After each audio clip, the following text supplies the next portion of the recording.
সম্মানীয় সাংবাদিক বন্ধুসকল, আমি সকলোৱে জানো যে আমাৰ দেশৰ যশস্বী প্ৰধানমন্ত্ৰী নৰেন্দ্ৰ মোদী ডাঙৰীয়াই তেখেতৰ প্ৰধানমন্ত্ৰীত্ব কালৰ 11 বছৰ অতিক্ৰম কৰিলে আৰু তেখেতে একেৰাহে তৃতীয়বাৰৰ কাৰণে দেশৰ প্ৰধানমন্ত্ৰী হিচাপে শপত ল'লে আৰু দেশবাসীয়ে তেখেতৰ ওপৰত থকা আস্থাৰ কাৰণে তেখেতক তৃতীয়বাৰৰ কাৰণে প্ৰধানমন্ত্ৰী পাতিলে বুলি আমি সকলোৱে বিশ্বাস কৰোঁ।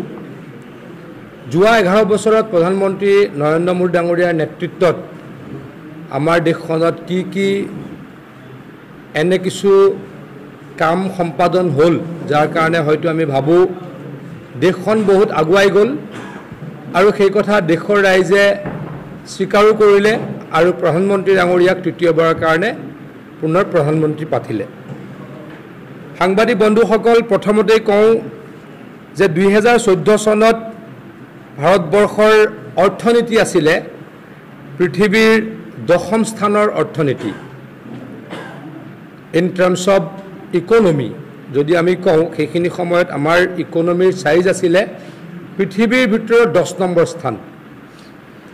আৰু এতিয়া আমি অত্যন্ত সুখী, আমাৰ কাৰণে গৌৰৱ যে বৰ্তমান ভাৰতবৰ্ষৰ পৃথিৱীত ইকনমিক মানচিত্ৰত বা অৰ্থনীতিৰ মানচিত্ৰখনত ভাৰতবৰ্ষৰ স্থান হৈছে 4ৰ্থ।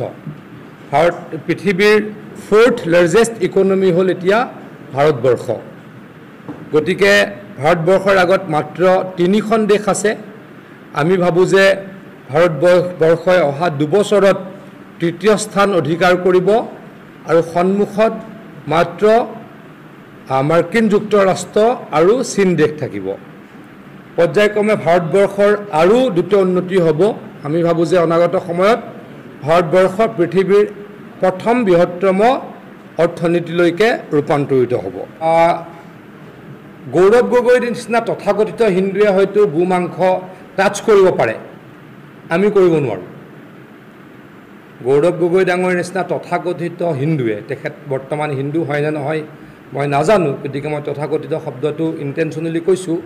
তথাকথিত গৌৰৱ গগৈৰ নিচিনা হিন্দুৱে গো মাংস হয়তো টাচ কৰিব পাৰে। আমি ইয়াত থকা বিজেপি RSSৰ কোনো ব্যক্তিয়ে গো মাংসলৈকে আমি চাবও নোৱাৰোঁ, কাৰণ গো মাতাক আমি পূজা কৰোঁ। গতিকে তথাকথিত হিন্দুৱেহে এই কথা ক'ব পাৰে, তেওঁলোকৰ পাৰ্টিৰ ক্ৰিমিনেলক যাতে বচাব পাৰে। এই কামবিলাক কোনে কৰিছে সকলোৱে জানে। মই আকৌ কৈছোঁ, যিসকল ভাল হিন্দু, যিসকলে গো মাতাক পূজা কৰে, তেওঁলোকে গো মাংস চুব নোৱাৰে, টাচ কৰিব নোৱাৰে, চাবও নোৱাৰে। গতিকে আমাৰ দলৰ কোনো মানুহে বা ৰাষ্ট্ৰীয় স্বয়ংসেৱক সংঘৰ কোনো ব্যক্তিয়ে গো মাংস টাচ কৰি বেলেগ এটা জেগাৰ পৰা বেলেগ এটা জেগাত লোৱাটো ভাবাটো আমাৰ কাৰণে পাপ। এইটো কোনে কৰিব পাৰে? তথাকথিত গৌৰৱ গগৈ ডাঙৰীয়াৰ দৰে হিন্দুৱে সেইটো কৰিব পাৰে।